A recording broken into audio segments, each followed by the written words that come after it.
আসসালামু আলাইকুম। সবাই কেমন আছেন? আলহামদুলিল্লাহ আমিও ভালো আছি। আশা করছি আপনারা যে যেখান থেকে আমার ভিডিওটি দেখছেন সবাই ভালো আছেন। আপনাদের সবাইকে ওয়েলকাম জানাচ্ছি আমার অ্যানাদার নিউ ব্লগ ভিডিওতে। আর এই ভিডিওটা আমার করা ছিল কিছুদিন আগে আপনাদের সাথে শেয়ার করব করে করাও হচ্ছিল না। তাই ভাবলাম আজকে করেই ফেলি। কিছুদিন আগে আমার বোন আমাকে ফোন করে বলে ও মেলায় যেতে চায়। এটা ছিল পটুয়াখালী শিল্প ও বাণিজ্য মেলা। আমি কিন্তু একা একাই গিয়েছিলাম। আমার মেয়েকে বাসায় রেখে গিয়েছিলাম। হেঁটে, হেঁটে গিয়েছিলাম। কারণ মেলা আমার বাসা থেকে একদমই কাছে ছিল। আমরা ২ বোন গিয়েছিলাম শুধুমাত্র এই আর্টিফিশিয়াল ফ্লাওয়ার গুলো কেনার জন্য। সব মেয়েরাই কিন্তু নিজের ঘরটাকে, নিজের রুমটাকে অনেক সুন্দর করে সাজাতে পছন্দ করে। আর রুমটা যদি অনেক সুন্দর করে সাজানো থাকে দেখতেও কিন্তু ভালো লাগে, মনও ভালো লাগে। আর আমার তো যেই ফুলটা দেখতেছিলাম সেটাই আমার খুব ভালো লাগতেছিল। আর কালো টবগুলো আমার কাছে কিরকম জানি ভালো লাগতেছিল না। পরে ওনাকে বললাম যে, "ভাইয়া আমরা যে ফুলগুলো নেব সেগুলো আমাদেরকে কাস্টমাইজ করে দেওয়া যাবে কিনা সাদা টবে?" তো তারপরে সে বলল, "হ্যাঁ আপু দেওয়া যাবে। কোনো সমস্যা নাই। আপনারা পছন্দ করেন যেটা নিতে চান আমি কাস্টমাইজ করে দিব।" আর পুরো মেলার মধ্যে এই একটাই স্টল ছিল সেজন্য আমরা ঘুরতে পারিনি। এক জায়গা দিয়েই সব নিয়ে আসছিলাম। আর এই যে পদ্ম এটাও খুব ভালো লাগতেছিল আমার কিন্তু নিচের দিকটা একেবারেই ফাঁকা ছিল সেজন্য আর নিয়ে আসি নাই। আর এই যে এই গাছটা এটাও আমার খুব ভালো লেগেছিল। এটাও আমি পরে গিয়ে নিয়ে আসছিলাম তখন নিয়ে আসি নাই।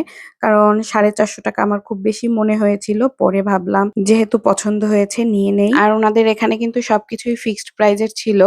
আমরা ২ বোন মিলে অনেকগুলো নিয়ে আসছিলাম। তারপরও ৳১ কমায়নি। তবে দোকানের থেকে প্রাইস কম ছিল। রিয়াল গাছগুলো দিয়ে ঘর সাজালে কিন্তু আরো বেশি ভালো লাগে।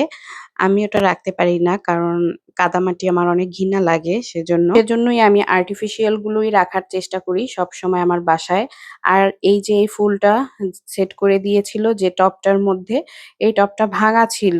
তখন একদমই খেয়াল করিনি। বাসায় এনে দেখি ভাঙা। পরে আমি আমার হাসব্যান্ডকে নিয়ে আবার চেঞ্জ করতে গিয়েছিলাম। আর মেলার ভিতরে এই আচারের স্টলটা তো আমার খুবই ভালো লাগতেছিল। সেজন্য আমি একটু ভিডিও করতেছিলাম। ভালো লাগতেছিল তবে খেতে আমার একদমই ইচ্ছে করছিল না। কারণ আমার বাসায় অনেক আচার আছে। আমি বাহিরের আচার খাই না। আমি সবসময় হোমমেড আচারটা খাওয়ার চেষ্টা করি। আর তারপরে এই তো বের হয়ে আমি বাসায় আসছিলাম আর আমার বোনকে টাটা বাই বাই দিচ্ছিলাম। ও একা, একা চলে যাচ্ছিল। আর আমি আমার বাসায় আসছিলাম। আমার সাথে আমার ছোট বোন ছিল যদিও। তারপরে রাতে আবার মেলায় গিয়েছিলাম। ওই যে বলেছিলাম একটা টব ভাঙা ছিল। সেটা চেঞ্জ করার জন্য নেওয়ার পরে উনি আমাদেরকে বলল যে, "আপু আমি তখনই বলেছিলাম এটা একটু সমস্যা।" আর তারপরে আমি বললাম, "সমস্যা জানলে তো আর আমি নিতাম না। আমি তখন শুনি নাই।" পরে আমার হাসব্যান্ডকে বললাম, "এত ফুলের মধ্যে তোমার বউকে তোমার গিফট করতে ইচ্ছা করে না কিছু?" তো তারপর বলল, "নাও যেটা নিতে ইচ্ছে করে।" পরে আমাকে সেই যে অরেঞ্জ গাছ ওইটা গিফট করলো আর একটা গোলাপ। মেলা থেকে বের হতেই এমন বৃষ্টি নেমেছিল আর আমার জামাইরও একটু অফিসিয়াল কাজ ছিল।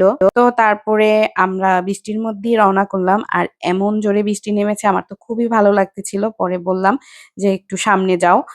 একটু ভালোমতো ভিজে তারপরে বাসায় যাই।" আর বাসায় যাওয়ার পরই আমার মেয়ে আমাকে এমন করে ধরেছে, "তুমি আমাকে ছাড়া বৃষ্টিতে ভিজেছো?" সে তো কান্না করতেছিল।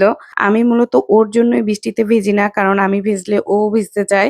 আর আমরা প্ল্যান করেছিলাম একটু ছাদে গিয়ে বৃষ্টিতে ভিজবো। আমি নিচে দাঁড়ানো ছিলাম যাতে আমার মেয়ে টের না পায়। আর আমি আমার হাসব্যান্ডকে বলেছিলাম, "এগুলো সব উপরে রেখে আসো তারপরে আমরা ছাদে গিয়ে ভিজবো।" তো আমার শাশুড়ি তো ব্যালকনিতে এসে ডাক দিল, "এখন বৃষ্টিতে ভিজো না, জ্বর হতে পারে।" আর আমি জ্বর হওয়ার ভয়ে উঠে গেলাম উপরে। কারণ অনেক সময় আমরা মুখে কিছু বললে সেটা হয়েও যায়। আর আমার জ্বর হলে খুবই খারাপ পরিস্থিতি হয়। তো তারপর আর ভিজতেও পারলাম না। আর এরকম প্রিয় মানুষটার সাথে বৃষ্টিতে ভিজতে কিন্তু খুবই ভালো লাগে। তো সবাই ভালো থাকবেন, সুস্থ থাকবেন। টাটা, বাই বাই, আল্লাহ হাফেজ।